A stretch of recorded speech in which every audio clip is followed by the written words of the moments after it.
Bonjour à tous et bienvenue sur C17. Nous sommes en direct du Grand Pavois à La Rochelle et nous sommes sur le stand CAE, la propulsion électrique nautique. Je suis avec Nicolas, cofondateur du premier moteur électrique.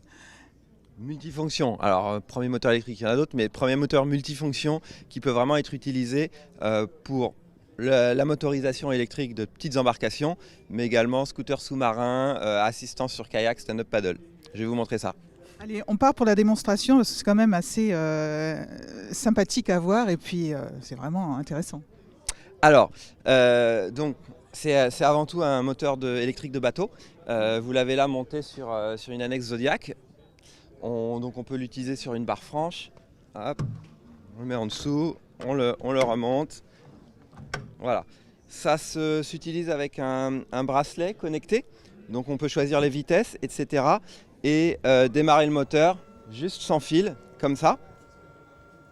Et sa particularité, du coup, c'est que c'est très très modulaire. En 2 secondes, on le déclipse de la barre franche. Et puis je peux l'utiliser, le transformer par exemple en scooter sous-marin. Donc je vais vous montrer ça. Allez, c'est parti pour le scooter sous-marin.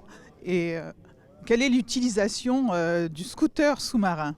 Alors, c'est super pratique pour faire du snorkeling, par exemple, du palmas tuba, sous l'eau, pour aller explorer les fonds marins, voir les poissons, etc. Du coup, une fois qu'on a été jusqu'à son bateau, par exemple, avec son annexe, on déclipse et on le transforme. Donc, je vais faire la petite manipulation qui est très simple. On rajoute juste la poignée. Voilà, c'est fait. On a un support pour caméra dessus. On peut également lui rajouter la grille de protection. C'est important. Donc ça va assez vite également. On la met en place. Ici, on ferme. Et on a le scooter sous-marin. Hop, je l'accroche là. Voilà. Et du coup, on est prêt. Ça s'est tombé, c'est pas grave. Alors pour le scooter sous-marin, on peut même accrocher la télécommande en place pour l'avoir sous les doigts. Ici, voilà, donc on l'a vraiment sous les doigts, les vitesses, etc. J'appuie, ça démarre. Je rappuie, ça s'arrête. On va parler aussi d'autonomie, si vous voulez.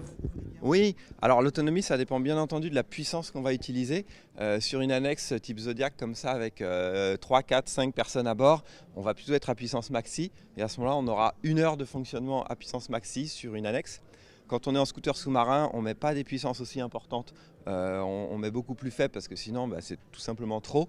Et à ce moment-là, on a 2 à 3 heures d'autonomie en scooter sous-marin. On peut aussi déclipser et mettre des interfaces pour le mettre sur des kayaks ou des stand-up paddle. Et à ce moment-là, il faut encore des puissances plus faibles et on va jusqu'à 6 heures d'autonomie. Voilà. Eh bien, merci Nicolas. De rien, merci beaucoup. On peut vous trouver où en fait? Alors nous, on est une entreprise française, on est basé à Lacanau, en Nouvelle-Aquitaine, sur notre site caenautique.com. Donc ce produit-là est en précommande en ce moment, sachant qu'on a d'autres produits également sur le marché depuis quelques années. Voilà, donc caenautique.com. Vous pouvez nous contacter. Il y a aussi si vous avez des téléphones, etc. si vous avez besoin d'informations. Merci Nicolas. Merci beaucoup. À bientôt sur C17 et toujours en direct.